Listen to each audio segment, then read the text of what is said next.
Ne dis pas ça à un homme pour ne pas le faire fuir. Bonjour les amis, j'espère que vous allez bien. C'est Alex, votre coach.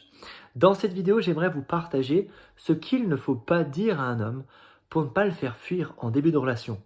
Certains hommes sont sur la défensive. Ils ont peur de livrer leurs sentiments et ils ont peur également de s'engager. Autrement dit, si en début de relation, vous aimeriez bien que les sentiments soient réciproques et que vous ayez beaucoup en retour sur investissement tout l'amour que vous lui donnez, car vous considérez que vous lui donnez beaucoup plus que ce que vous vous donnez à vous-même, alors vous allez souffrir. Et vous allez le faire souffrir aussi, car il pourrait potentiellement ne pas vous donner ce que vous aimeriez recevoir pour vous sentir aimé. Vous allez interpréter cela comme un manque d'amour de sa part et qu'il ne veut pas s'engager. Parce que vous aimeriez qu'il s'engage comme vous l'avez imaginé. Et c'est là où il y a un problème. C'est que certains hommes sont sur la défensive et ils ont peur de revivre les expériences du passé. Ils aimeraient conserver leur liberté. Et je me rappelle de cette conversation que j'ai eue avec Catherine aujourd'hui qui me disait en coaching, mon homme, quand je lui ai dit on part en vacances ensemble, il m'a quitté. Il m'a dit peu de temps après, il a avoué qu'il avait eu peur que je le présente rapidement à ma famille, qu'il ne puisse plus voir ses amis, que je lui interdise, qu'il ne puisse plus jouer au foot avec eux. Et en fait, en lui proposant de partir en vacances, lui l'avait interprété comme « Ah, je ne vais plus avoir de liberté », il a fui. Il a fait un silence radio et elle l'avait beaucoup mal pris parce qu'il lui avait fait plein de promesses et elle s'était attachée à ce qu'il lui avait dit, comme « Avec toi, c'est différent, j'ai jamais ressenti ça auparavant ». Lorsque quelqu'un ne se sent pas accepté tel qu'il est, il aura tendance à mentir. Et c'est pour ça peut-être qu'il ne s'est pas senti en mesure de pouvoir rendre à cette femme tout l'amour qu'elle lui donnait. Donc, il a joué un certain rôle pour lui faire plaisir. Et dès lors qu'il a vu que ça commençait à devenir un peu trop sérieux, il s'est désengagé. Terriblement, en faisant un silence radio et en coupant court. Et c'était complètement à l'opposé de ce qu'il avait pu dire à cette femme. C'est pour ça que cette femme l'a très mal pris.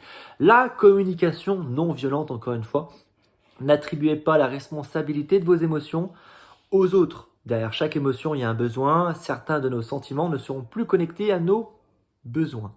Donc, exprimez ce que vous ressentez sans bloquer l'autre, le critiquer, le juger, condamner quoi que ce soit.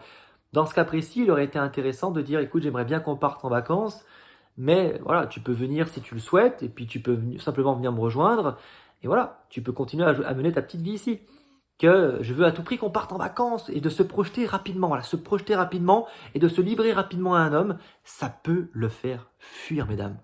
Donc, voilà, si vous voulez accepter l'homme tel qu'il est, sans le juger, il va rester lui-même et il va vous aimer en retour.